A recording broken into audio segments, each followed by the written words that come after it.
교재 321페이지를 보시겠습니다.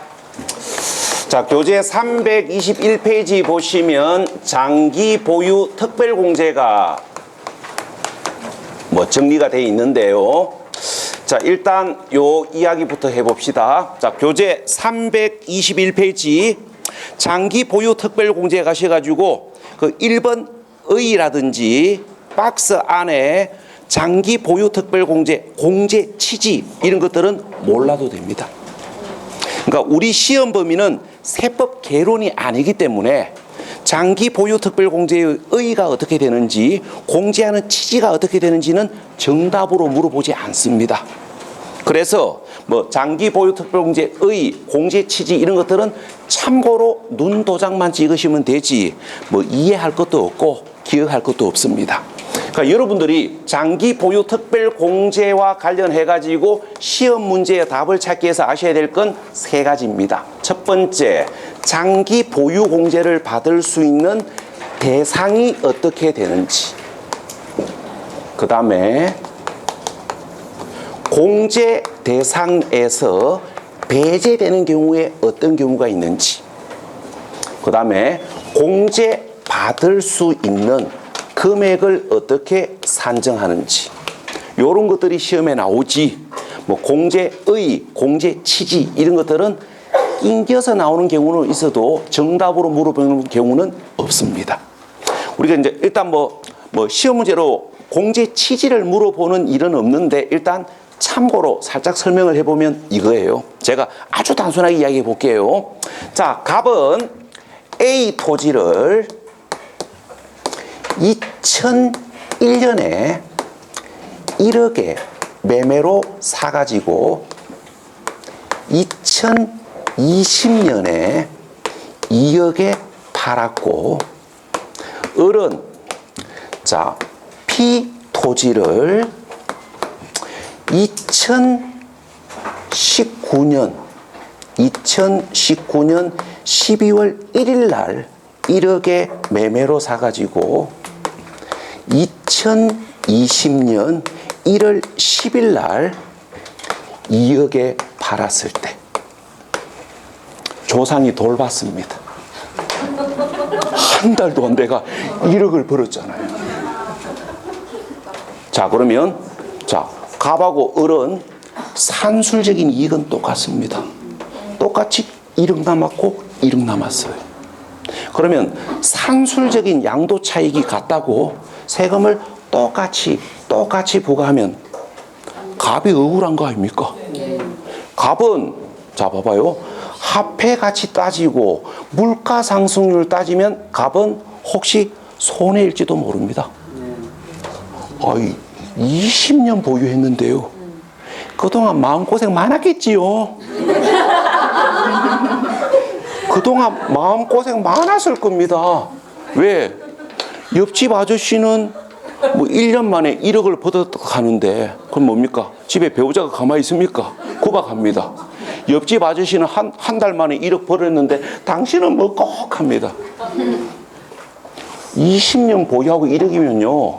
물가 상승률 따지고 화폐 가치 따지고 그동안 이자 따지고 마음 고생한 거 따지면 실제 남는 것도 없는 거예요. 그런데 똑같이 세금을 부과한다. 이거는 아니에요. 그래서 첫 번째 뭐가 다릅니까? 세율이 달라요. 두 번째 공제가 달라지는 겁니다. 장기간 보유했으니까 뭐겠다고요? 장기 보유한 자의 세금 부담을 완화시켜주기 위해서 우리가 양도 차익에서 장기 보유 특별공제를 공제해 줍니다. 왜? 장기 보유한 자의 세금 부담을 완화시켜주기 위해서. 그래서 이 공제 취지는 우리 시험 답하고는 아무 관계 없는 거기 때문에 그냥 눈 도장만 찍으시면 되는 거고, 여러분들은 이거를 잡으셔야 돼요. 여기 이제 여러분들 교재 321페이지입니다. 자, 일단 읽어봅시다. 자, 교재 321페이지 공제 대상. 우리가 1번 토지 또는 건물로서 보유기간이 3년 이상인 거. 2번 초하번 입주권이 공제 대상입니다. 자, 그런데 조건이 붙습니다. 그러나 미등기 양도자산이거나 조정 대상 지역에 있는 주택으로 양도소득세가 중과세되는 주택은 제외한다. 이렇게 돼 있고, 그 다음에 2번 갈로 안에 초합원으로부터 취득한 것은 제외한다. 이렇게 돼 있습니다. 그 다음에 3번 공제금액.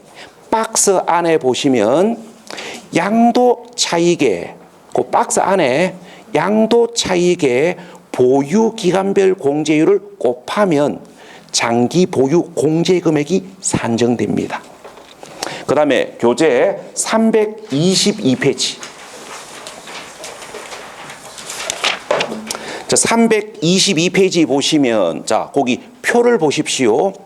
일반 부동산 양도시 공제율은 이렇게 됩니다. 일단 한번 읽어보고 대화를 나눕시다. 자, 읽어보니까 룰이 있지요.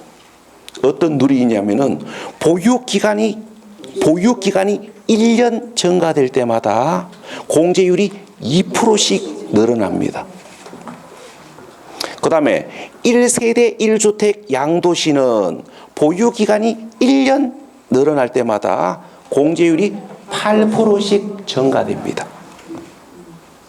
그 다음에 그 밑에 그 표 바로 밑에 보시면 1세대 1주택 해가지고 셋째 줄 이렇게 적어놨습니다.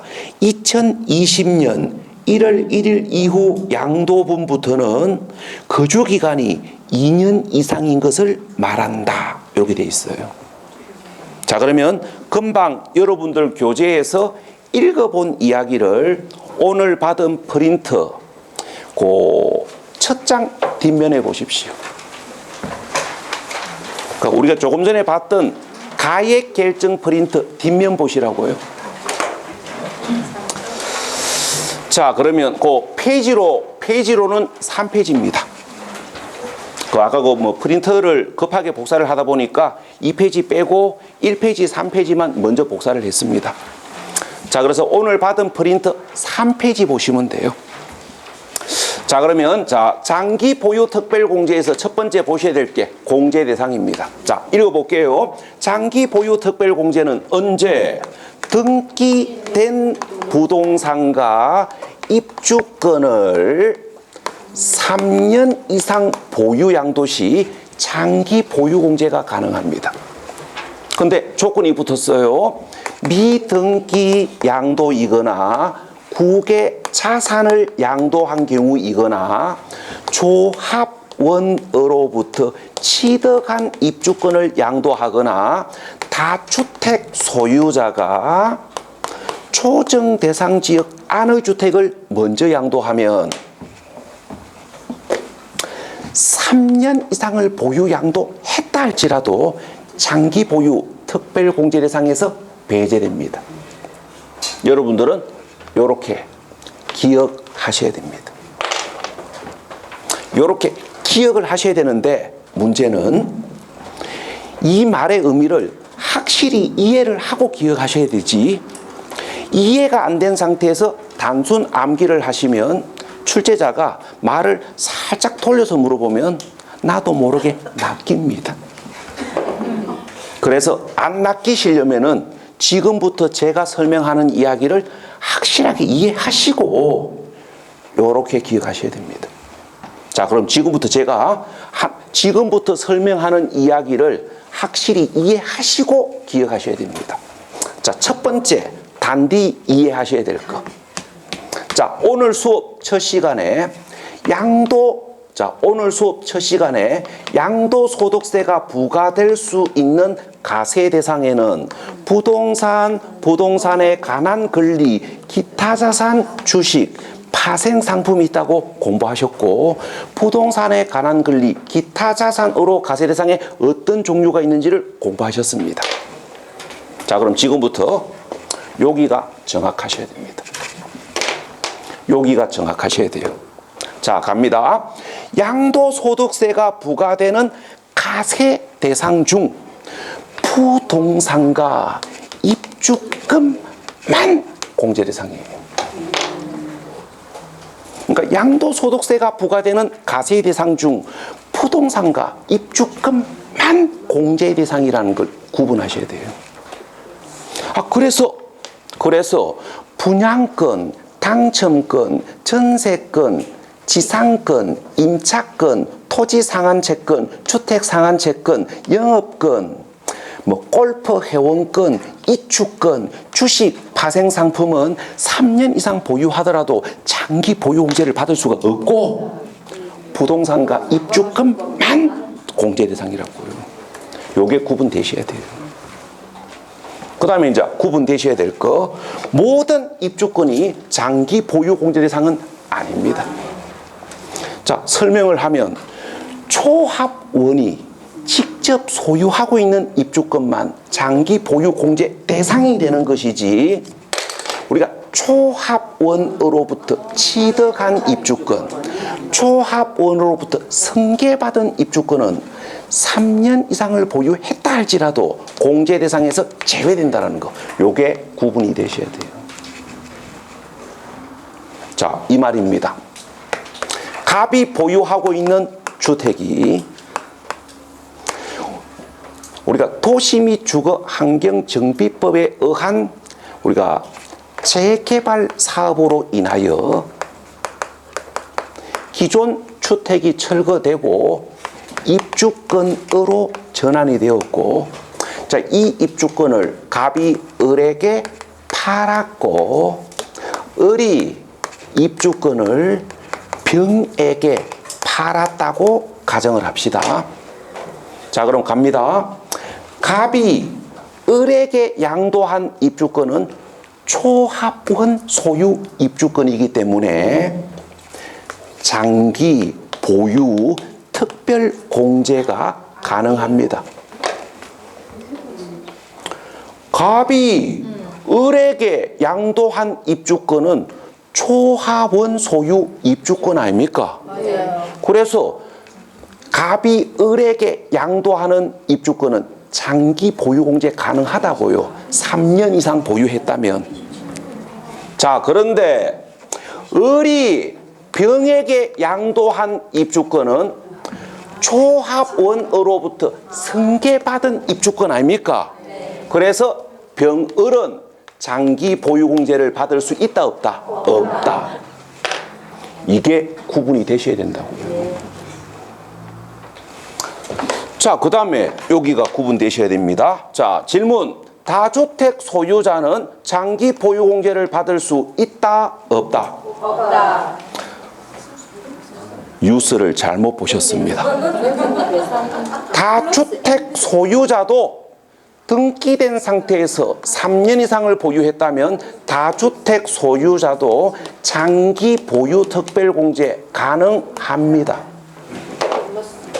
자, 그런데 다주택 소유자가 초정 대상 지역 안의 주택을 양도하면 공제 대상에서 배제됩니다. 자, 예를 들어서 갑이 총 5개의 주택을 보유하고 있습니다. 부럽다, 그죠?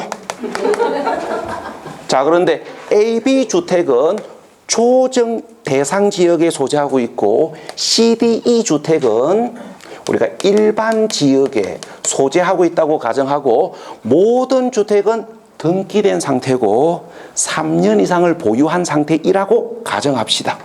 자, 이 상태에서 갑이 이 주택을 양도하면 장기 보유공제 받을 수 있다 없다? 있다. 다 주택 소유자이지만 초정 대상 지역이 아니기 때문에 장기 보유공제 가능합니다. 자, 그런데 갑이 A 주택을 양도하면 타 주택 소유자가 초정 대상 지역에 소재하는 주택을 양도했기 때문에 장기 보유 특별 공제 대상에서 배제됩니다. 요거 구분하셔야 돼요.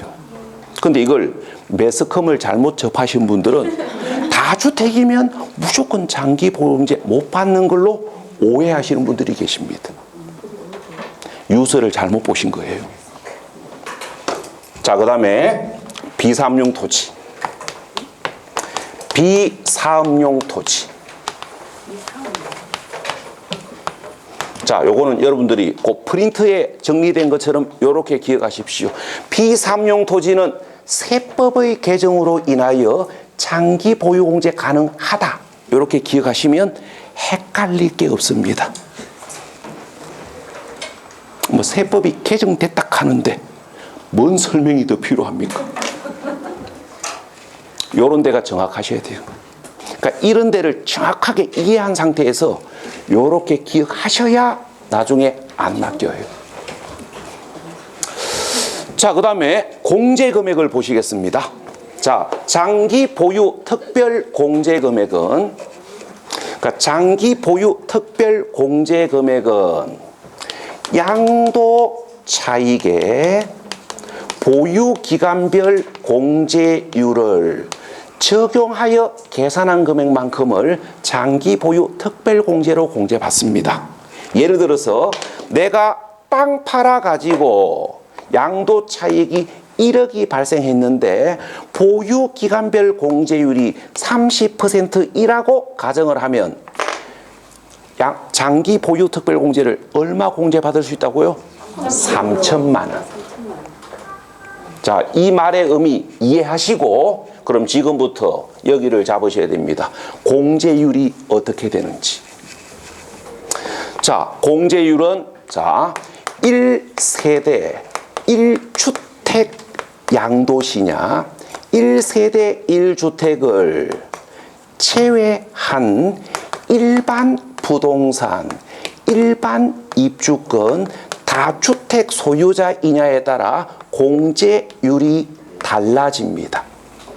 자, 조금 전에 우리 교재에서 잠시 보고 오셨는데 우리가 1세대 1주택 양도시는 보유 연수가 1년이 증가될 때마다 공제율이 8%씩 증가됩니다.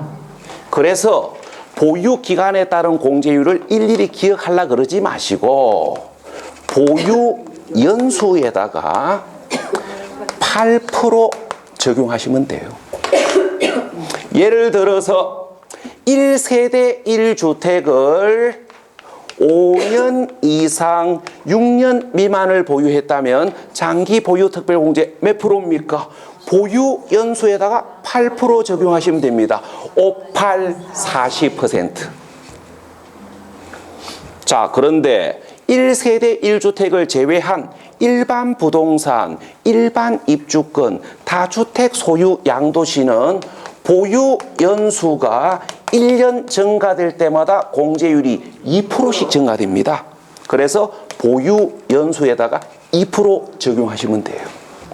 자, 그런데 이제 깜빡하시면 안 되는 거, 무제한적으로 공제받는 건 아니고 1세대 1주택은 최고 80%가 한도고 일반 부동산은 최고 30%를 한도로 합니다. 요거 구분하셔야 됩니다. 자, 그런데 이제 우리를 헷갈리게 만드는 게 어디냐면은 1세대 1주택이에요. 자, 거기 참고 2 보십시오. 참고 2. 자, 프린터 참고 2.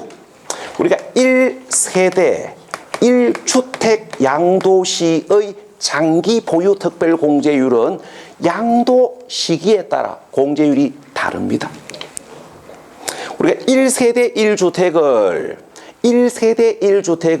2019년 이전에 양도한 경우에는 거주한 기간에 관계없이 장기 보유 공제가 적용됩니다.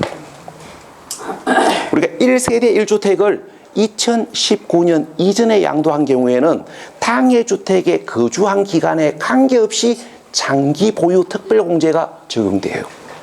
자, 그런데 1세대 1주택을 2020년 1월 1일 이후에 양도하면 거주한 기간에 따라 공제율이 달라집니다. 우리가 1세대 1주택을 2020년 1월 1일 이후에 양도했을 때, 자, 당해 주택에 거주한 기간이 2년 이상인 경우에는 보유 연수에다가 8% 적용합니다. 자, 그런데 1세대 1주택을 2020년 1월 1일 이후에 양도를 했는데 당해 주택에 거주한 기간이 2년 미만인 경우에는 1세대 1주택 양도 시의 공제율을 적용하는 게 아니고 일반 부동산 양도 시의 공제율을 적용해요. 그래서 보유 연수에다가 2%를 적용하셔야 됩니다. 이게 올해부터 개정된 이야기예요.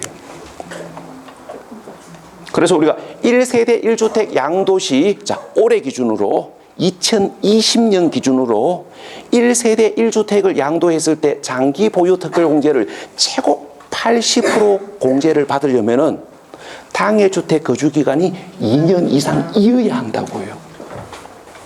당해 주택 거주 기간이 2년 미만이면 일반 부동산 공제율을 적용하기 때문에 장기 보유 특별공제를 최고 30%밖에 공제 못 받습니다. 요거 잡으셔야 됩니다. 그 다음에 이제 그 밑에 디귿 1세대 1주택을 2021년 1월 1일 이후에 양도했을 때, 자, 지금부터 하는 설명은 들어보시고 혼란스럽지 않다면 여기 머릿속에다가 담아두시고 지금부터 설명하는 이야기가 조금이라도 혼란스러우시면 안 들은 걸로 하셔야 됩니다. 자, 우리 시험은 시험 공고문에 뭐라고 되어 있냐면은 시험 보는 날 현재 시행되는 법령에 의하여 답안을 작성하시오, 이렇게 되어 있습니다. 그럼 우리는 2020년에 합격을 해야 되기 때문에 요 2020년 양도시 기준만 알고 계시면 돼요. 그래서 2021년 이후 양도시 어떻게 되는지가 이해가 안 되거나 혼란스럽다면 안 들은 걸로 하셔야 되는데, 최근에 매스컴에서 계속 떠들고 있기 때문에 혹시 제가 설명한 이야기하고 혼선이 있을까 싶어서 일단 설명을 한번 드립니다. 이건 이제 설명을 안 하면 다음 주 수업하러 오면 저한테 따지러 옵니다. 쌤요, 뉴스에 보니까 이렇게 한다 하는데 쌤 설명한 거 다른데 욕합니다. 양도 시기는 안 보고 그런 일들이 일어날 수가 있기 때문에 제가 설명을 한번 드려볼게요. 설명을 한번 드려보는데 2021년 이후에 양도했을 때의 공제가 혼란스러우시면 일단 머릿속에서 지우셔야 됩니다. 자, 이건 잘 안 보이니까 요 위에다가 적을게요. 자, 1세대 1주택을 2020년 1월 1일 이후에 양도하면 장기 보유 특별 공제율을 어떻게 정하냐면은 보유 연수에다가 4%를 적용하고 거주 기간에다가 4%를 적용해 가지고 합산합니다. 2021년 1월 1일 이후에 1세대 1주택 양도시의 장기 보유 특별 공제율은 이렇게 결정해요. 자, 그러면 제가 예를 하나 들어볼게요. 자, 예를 들어서 우리가 1세대 1주택을 소유하고 있는 자가, 자, 당해 주택 보유 기간이 5년이라고 가정하고 당해 주택 거주 기간이 2년이라고 가정합시다. 이렇게 해놓고, 자, 이 주택을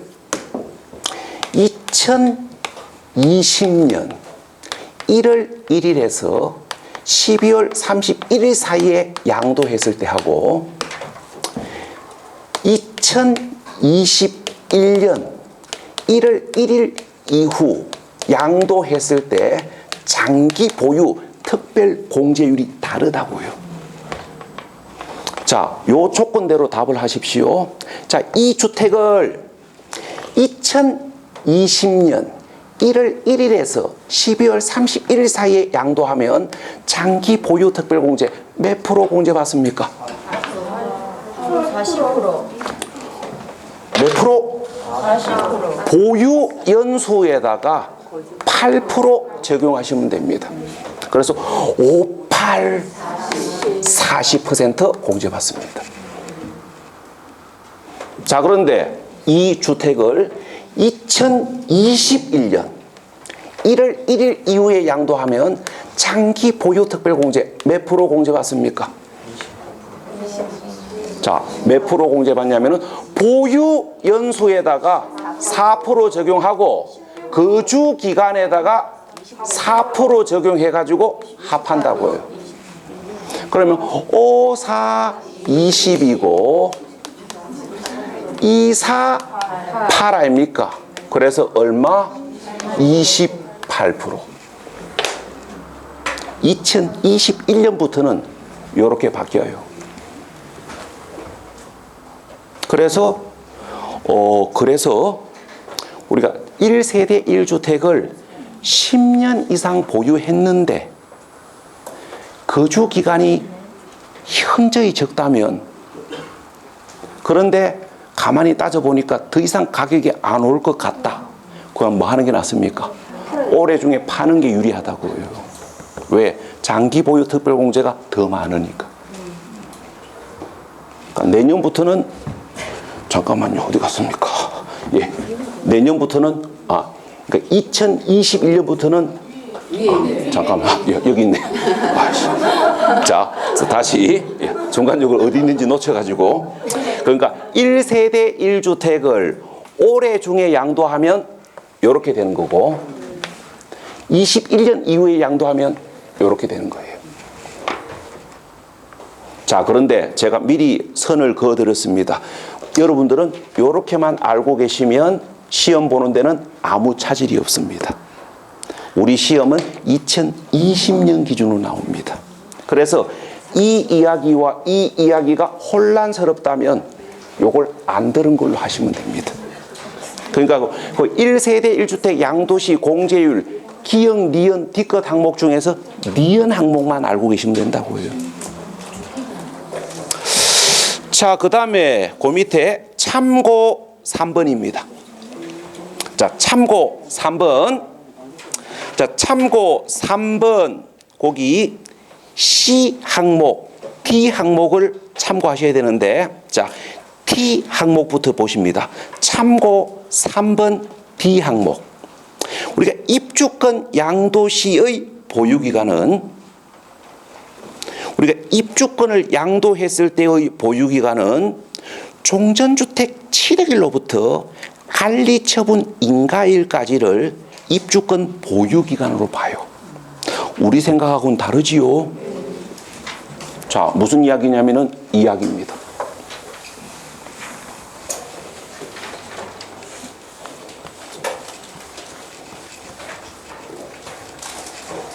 자, 이렇게 봅시다. 자, 이 조건대로 설명을 해보면, 갑이 을에게 양도한 입주권은 초하번 소유 입주권이기 때문에 장기 보유 특별공제가 가능하고요. 입주권도 3년 이상 보유해야 장기 보유 공제를 받을 수 있고요. 보유 기간에 따라 공제율이 다릅니다. 자, 그러면 제가 이야기를 만들어 볼게요. 자, 갑이 A 주택을 매매로 취득을 해가지고 8년을 보유하던 중에 재개발 들어갔고 관리 처분 인가일로부터 2년을 보유하다가 입주권 상태로 팔았습니다. 자, 그러면 자, 갑이 을에게 양도한 입주권은 초하번 소유 입주권이기 때문에 장기 보유 공제 받을 수가 있습니다. 자, 그러면 판단하십시오. 자, 이 조건대로 판단하십시오. 자, 장기 보유 특별 공제가 가능합니까? 장기 보유 공제 대상은 맞아요. 초하번 소유 입주권이기 때문에 장기 보유 특별 공제 대상은 맞는데 실제 공제가 가능하냐고요. 우리가 입주권도 3년 이상을 보유하셔야 됩니다. 자, 실제 공제 가능하다. 공제 받을 수 없다. 실제 공제 가능하다. 없다. 실제 공제 받을 수 있다. 왜? 조금 전에 뭐라고 설명을 했냐면은 입주권 보유기간은 자, 설명을 끝까지 들으십시오. 관리처분 인가일로부터 입주권 양도일까지를 보유기간으로 보는 게 아니에요. 관리처분 인가일로부터 입주권 양도일까지를 입주권 보유기간으로 보는 게 아니고, 종전주택 취득일로부터 관리처분 인가일까지를 입주권 보유 기간으로 봅니다. 그래서 이 그림들을 이야기하면 입주권 보유 기간이 몇 년입니까? 8년. 그럼 뭐였습니까? 3년 이상 보유했으니까 장기 보유 공제 가능하지요. 우리 생각하고 달라요. 그럼 결론적으로 이야기입니다. 우리가 입주권 보유기간은 입주권 보유기간을 보는 게 아니고 종전주택 보유기간을 입주권 보유기간으로 봐요. 그럼 물어봅시다. 왜 입주권 보유기간은 입주권 보유기간으로 보지 않고 종전주택 보유기간을 보유기간으로 봅니까? 왜 그럴까요? 그 이유는 이렇습니다. 자, 요걸 제가 날짜를 좀 바꿔서 이야기해 볼게요. 자, 갑이 재건축 들어가기 전 6개월 전에 A주택을 매입했고 운 좋게 6개월 만에 재건축 재개발에 들어갔습니다. 들어갔고 우리가 이게 세대수가 너무 많아가지고 총 공사 기간이 4년 정도 걸린다 합시다. 그래서 우리가 관리처분 인가일로부터 3년 6개월을 보유하다가 재개발이 완료되기 6개월 전에 입주권 상태로 팔았다 합시다. 그러면 이제 여러분들이 나중에 공부를 할 건데, 입주권을 양도하는 날 현재 다른 주택이 없으면 1주택 양도로 간주하고 보유기간이 2년 이상이면 비과세 받습니다. 자, 그러면 이 보유기간으로 인정하면 2년 이상 보유했기 때문에 비과세 받잖아요. 네. 갑이 뭐 했는데? 단기 투기했는데. 자, 그래서 우리가 재건축 재개발 예정 아파트에 단기 투기를 한 자가 비과세 혜택을 받고 장기 보유 특별 공제를 받는 걸 걸러내기 해가지고 우리가 입주권 보유기간을 보유기간으로 보는 게 아니고 종전주택 보유기간을 입주권 보유기간으로 봐요. 그래서 갑은 이 그림대로 이야기하면 토탈 4년씩이나 보유했지만 세법에서는 보유기간을 6개월밖에 인정을 안 해줘요. 그래서 비과세 받을 수도 없고 장기 보유공제를 받을 수도 없습니다. 그래서 이거예요. 재건축 재개발 직전에 단기 투기 목적으로 구입한 자가 비과세 혜택을 받고 장기 보유 특별공제 혜택을 받는 걸 걸러내기 해가지고 입주권 보유기간을 이렇게 산정합니다. 자, 그래서 설명이 많이 길어졌는데 입주권 보유기간을 어떻게 산정하는지를 참고하셔야 됩니다. 자, 그 다음에 거기 참고 2 C 항목입니다. 참고 2 C 항목, 참고 3 C 항목, 참고 3번 C 항목. 자, 이거예요. 우리가 장기 보유 특별 공제 금액은 양도 차익에 보유 기간별 공제율을 적용하여 계산한 금액만큼을 장기 보유 특별 공제로 공제받습니다. 자, 그러면 지금부터 제가 이렇게 설명을 해볼게요. 자, 이렇게 설명을 해봅시다. 자, 8년을 보유한 상태에서 재개발 들어갔고 관리처분 인가일로부터 2년을 보유하던 중에 입주권 상태로 팔았고, 자, 입주권을 양도하는 날 현재 다른 주택이 있다고 가정을 하고, 자, 그 다음에 주택 상태에서 가격이 8천만 원이 올랐고 입주권 상태에서 가격이 7천만 원 올랐습니다. 그래서 당해 입주권 양도로 인하여 발생된 양도 차익이 1억 5천이라고 가정을 합시다.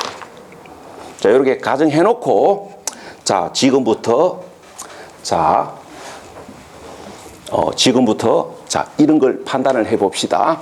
자, 첫 번째 판단하셔야 될 거, 우리가 갑이 을에게 양도한 입주권은 초하번 소유 입주권이기 때문에 장기 보유 공제가 가능하고요.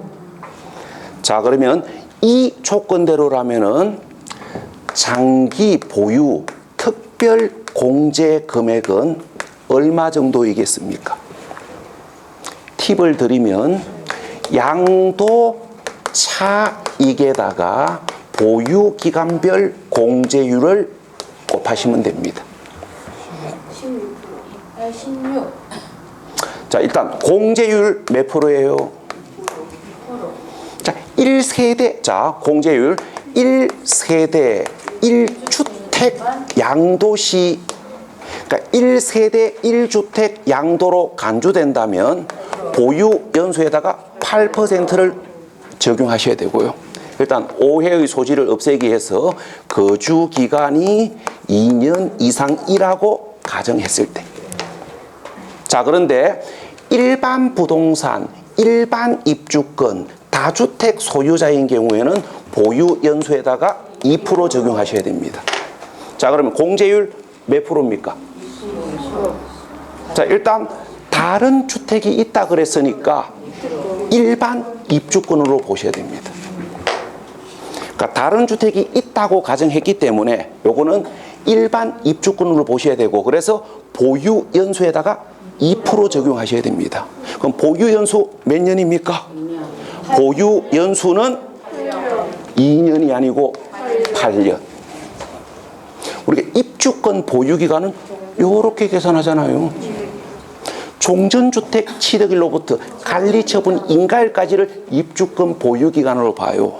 그래서 보유 연수 8년에다가 2% 적용하니까 장기 보유 특별 공제율은 16%. 자, 그 다음에 양도 차익. 자, 우리가 이게 일반 부동산이라면은, 그러니까 일반 부동산이라면은 일반 부동산이라면은 실제로 발생된 양도 차익 1억 5천만 원에다가 공제율을 적용하셔야 됩니다. 일반 부동산이라면은. 자, 그런데 프린터 참고 3C 항목. 그러니까 프린터 참고 3C 항목에 입주권 양도 시 장기 보유 특별 공제는 실제로 발생된 양도 차익에 공제율을 적용하는 게 아니고 관리 처분 인가 직전까지의 양도 차익에 공제율을 적용합니다. 자, 그러면 요거는 뭡니까? 제가 이제 제시한 조건은 일반 부동산이 아니고 입주권이고, 입주권 양도 시의 장기 보유 특별 공제 금액은 실제 발생된 양도 차익에 공제율을 적용하는 게 아니고 관리 처분 인가 직전까지의 양도 차익에 공제율을 적용하셔야 됩니다. 그래서 이 조건대로 이야기하면 관리처분 인가 직전까지의 양도 차익 8천만 원에다가 공제율 16% 적용하셔야 돼요. 자, 여기까지가 장기 보유 특별 공제에서 보셔야 될 최대한의 이야기입니다. 자, 그럼 요거 이제 마무리할게요. 우리가 장기 보유 특별 공제가 우리 시험에 출제가 자주 이루어지는데 우리가 일반적 수준에서 나오면 세 군데 물어봅니다. 첫 번째 물어보는 거, 공제 대상이 어떻게 되고, 두 번째 물어보는 거, 공제 대상에서 제외되는 경우에는 어떤 경우가 있고, 그 다음에 이제 세 번째 물어보는 거, 공제율을 물어봐요. 1세대 1주택 양도시냐, 일반 부동산, 일반 입주권, 다주택 소유 양도시이냐에 따라 공제율이 다르다. 주로 여기까지 물어봅니다. 그러니까 여기까지는 잡으셔야 돼요. 여기까지는 잡으셔야 되고, 거기 참고 3번. 참고 3번에서 설명한 이야기들은 우리 시험에 웬간해서는 잘 안 물어봅니다. 그래서 이제 선택을 하셔야 돼요. 다 볼 건지 참고 3번을 무시할 건지. 주로 참고 2까지만 물어봅니다. 그러니까 주로 참고 2까지만 물어보지 참고 3번은 웬간해서는 잘 안 물어봐요. 그래서 이 설명 이해되고 이 설명 이해되시는 분들은 참고 3번도 참고하는 거고, 이해가 안 되고 이해가 안 되면 참고 3번은 버리셔야 됩니다. 자, 이렇게 해가지고 장기 보유 공제까지 설명을 드렸습니다. 자, 늦은 시간까지 수고 많으셨습니다. 자, 수고했습니다. 수고했습니다.